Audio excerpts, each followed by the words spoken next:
Complemento ao vídeo da capa espiritual que eu fiz recentemente, uma outra interpretação plausível, que eu não havia pensado, inclusive, é no sentido assim, se uma pessoa eventualmente tem algum tipo de pecado, as outras eventualmente podem simplesmente dizer o seguinte, nós precisamos colocar uma máscara, que seria, entre aspas, uma capa espiritual também, né?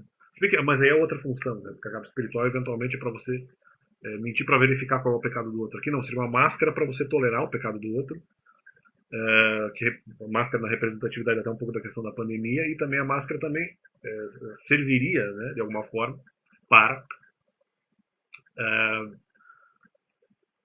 é, a máscara serviria também aí para esconder justamente para injustamente também para representar também um pouco algo que você não é, talvez para fingir que de alguma forma o seu pecado seja tolerável e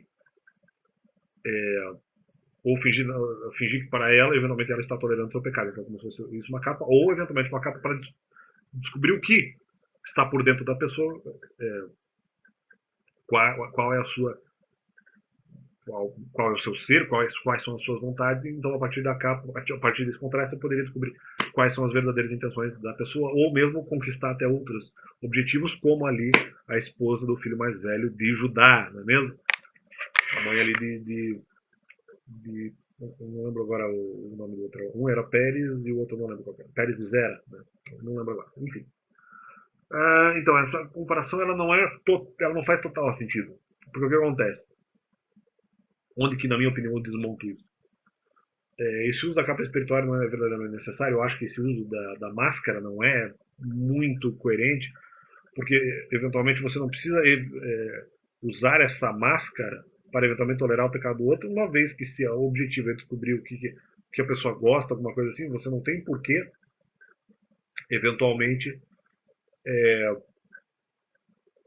vamos dizer, se for o caso, já que a premissa é luta contra o mal, você não tem porquê, eventualmente, fazer a luta contra o mal e fingir que eventualmente tolera a pessoa, quando eventualmente se poderia, aliás, nem só eventualmente, se poderia fazer a crítica direta e verdadeira ao pecado da pessoa.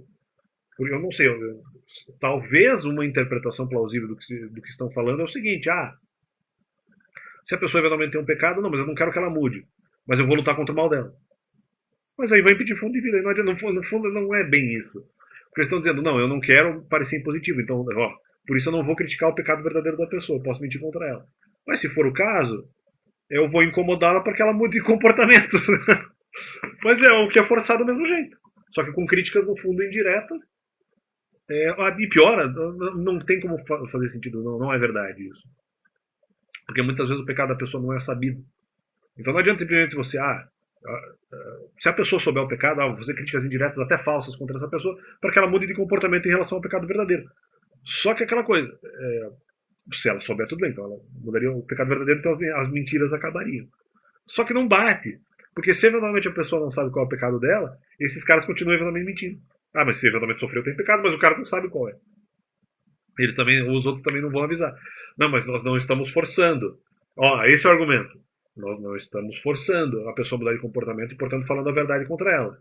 Nós não estamos forçando, nós estamos indiretamente lançando dificuldades na vida da pessoa e não estamos forçando, mas estamos fazendo com que ela seja repreendida. Mas ela não é forçada.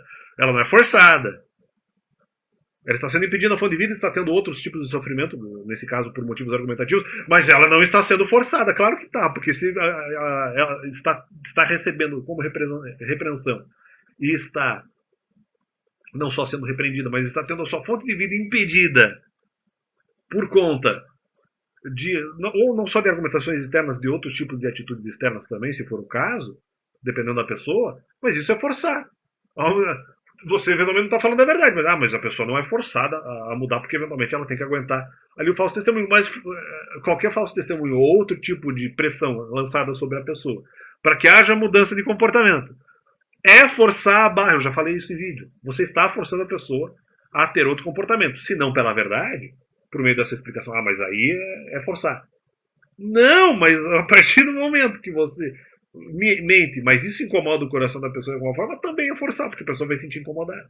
Ou seja, como ela tiver, veja, o que vocês estão dizendo, se ela não é obrigada a isso, ela é obrigada o tempo inteiro, ela é obrigada o tempo inteiro a ter de aguentar a injustiça dos outros. É verdade, na verdade eu já tinha trabalhado com esse argumento mesmo, a questão de suportar injustiça. Se for assim, ela é obrigada a suportar injustiça o tempo inteiro, porque eventualmente ela não teria mudado o comportamento, eventualmente não saberia que teria que fazer isso. Ou, se soubesse, também seria forçada, porque mesmo que ela não seja forçada por meio da fala da verdade sobre os pontos que ela deveria mudar, especificamente, ou ser criticada no pecado que ela sabe, mas que eventualmente ela não conhece todos os instrumentos para a superação do pecado, ou eventualmente não consegue praticar essa alteração, ela não vai ser repreendida nisso, ela vai ser repreendida por falso testemunho. Ah, não, mas nós não estamos forçando. Mas o falso testemunho força, porque dois motivos. Primeiro, a pessoa não é obrigada a tolerar a injustiça. Então, sim, se ela não é obrigada a tolerar a injustiça, a mudança de comportamento faz com que ela consiga superar a injustiça, porque pode fazer com que ela tenha mais facilidade para responder à injustiça. Não porque ela esteja sofrendo pressão. Ah, ela não aguentou a pressão da mentira. Ó como os caras são filhos da puta. Estou dizendo, não, porque nós estamos aqui. Você cedeu a pressão porque você está cedendo em relação à mentira. Não! Ele está eventualmente tentando adquirir mais resistência espiritual para responder à mentira, justamente porque não é obrigado a tolerar a injustiça. Então não é por ceder pressão. Pelo contrário, é para que ele tenha, no caso, a obediência à verdade, é para que ele tenha justamente a resistência. Ah, mas é porque ele cedeu a pressão e não aguentou mentira. Claro, porque ele não quer sofrer com a injustiça. Porque eventualmente ele não vai conseguir responder tudo aquilo que decorre da injustiça.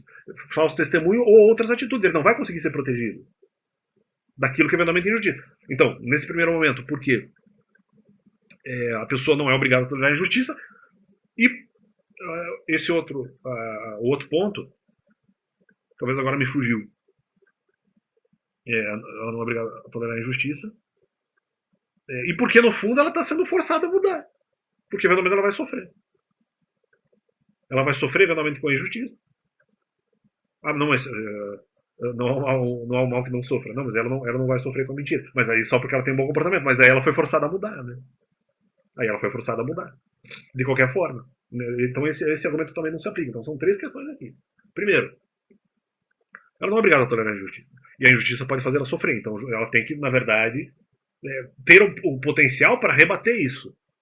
Então não é como estou dizendo, mas você deu a pressão. Não, eu quero eventualmente ter resistência para não sofrer e para rebater, se eventualmente eu entender que é isso que tem que ser feito. Não, mas isso é depressão. Não, porque a pessoa está adquirindo resistência para rebater. Ela está adquirindo resistência para não ceder a pressão. É justamente o contrário. Você deu a pressão para buscar a verdade. Ou para tentar obedecer. Não. Ele está obedecendo justamente para poder rebater. Na verdade. É o contrário. Então, é para poder rebater. Então, no sentido de não tolerar a injustiça, no sentido de que, na verdade, se ela sofre, ela está sendo forçada a isso. Ah, mas ela não era, veja bem, mas ela não era obrigada, dizem eles, ela não era obrigada a ceder. Não, mas se for assim, a pessoa vai continuar sofrendo e no final vai continuar recebendo injustiça, não necessariamente tolerando, mas ela não tem resposta para dizer que aquele argumento é injusto. Entendeu? Essa é a grande questão. Ah, não, mas a pessoa não é obrigada a responder. Não, mas se a pessoa não é obrigada a responder, mesmo que ela não seja realmente, ela vai ficar. O que vai prevalecer eventualmente é mentira na cabeça da pessoa. Ah, mas só os maus vão acreditar na mentira. Não, mas eu vou justamente responder para que os maus não acreditem nisso. Mas essa é a ideia, justamente para obter resistência. Tá certo, eu tinha que sair da atividade mesmo. Porque eu não teria resistência em relação à mentirosidade. Eles estão fazendo um raciocínio inverso aí. Não é isso que. Não, futebol não. Eu não sei o que está acontecendo. O futebol não é isso que está acontecendo. Não é isso que está concedendo. Já diria o nosso. O meme já diria também o nosso faxinildo, não é mesmo? É isso aí. Não, é justamente o contrário. A tentativa de obediência ao mandamento não é ceder pressão. E com certeza não é aguentar a injustiça. É exatamente o contrário. É não ceder pressão. É não ceder a pressão para que não se tolere injustiça, justamente para rebater, e rebater, na verdade, não é ceder pressão. Descaracterizando o argumento, nesse caso, de Sérgio Moro. E é isso aí. Valeu. Agora acho que entendi talvez um pouco melhor o que eles estavam tentando dizer. Discordo aí desse pessoal. Valeu.